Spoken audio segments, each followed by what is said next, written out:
For everyone who partakes only of milk is unskilled in the word of righteousness, for he is a babe. Those who can only feed on milk are still babies. Then he goes on to say, but solid food belongs to those who are of full age or who are mature. That is, those who by reason of use, but the margin says practice, have their senses exercised to discern both good and evil. In other words, discernment is not something we can take for granted. It only comes by practice, and it only comes when we take in the whole counsel of God through His Word. If we are living like babies on milk, we do not have the ability to discern. If we have grown beyond that, we still cannot discern unless we practice. I would like to challenge you and ask you, are you practicing discernment? I think I can say of myself that in a certain measure, I do practice discernment. When I walk into a situation, I put up my spiritual antennae and I ask myself, what are the spiritual forces at work in this situation? When I listen to a sermon, I not only listen to the words, I try to discern the spirit that is coming through the words. But this only comes by practice. If you just walk around carelessly and casually, you will not have the ability to discern. I believe we need to practice discernment in every situation. I believe discernment should be as regular a part of our spiritual life as prayer. Otherwise, we'll be in trouble. Now, I want to talk about the difference between the spiritual and the soulish, which I will illustrate from the diagram which you have available to you, that's in your outline. This diagram illustrates the use of two Greek words, the word for spirit and the word for soul. And if you look at the diagram, you'll see in it we have the Greek and then the English, the Greek and then the English. We have the noun and then the adjective. When you see them in writing, the relationship is obvious. Now, the Greek word for spirit is pneuma, from which we get the English word pneumatic. That is, a drill which is operated by air.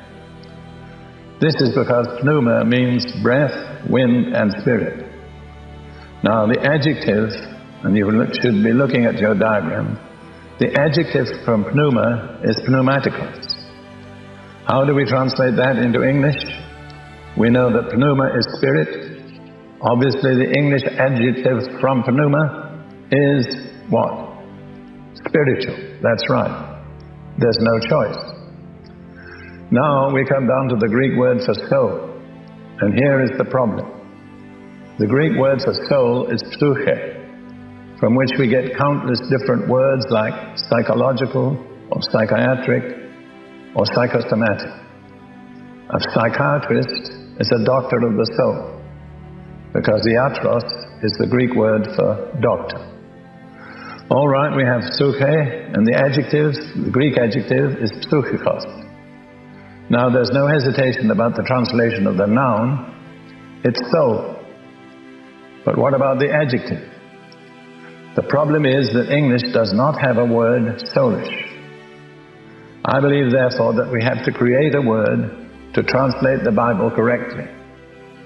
According to my understanding, in German, Dutch, Danish, Swedish, and Norwegian, in all those languages, there is a word for soulish.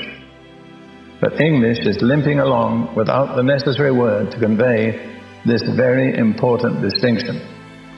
Now, I'll take all the places in the New Testament where the word psychikos, or soulish, is used, and I'll try to draw out the difference between spiritual and soulish. First of all, we will take three cases where the word soulish is applied to the physical body, which is perhaps a little hard to understand. I looked at 5 translations, and I found various different words that are used in different versions to translate this word psychikos.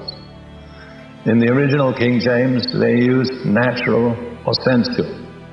In the New King James, they also used natural or sensual.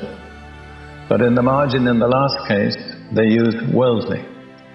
In the New American Standard, they use natural, and in the margin, unspiritual.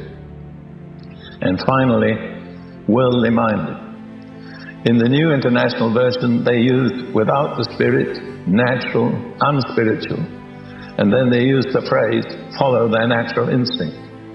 You see then that unless we get behind the English translations, we really cannot grasp this vital distinction between that which is spiritual and that which is soulish.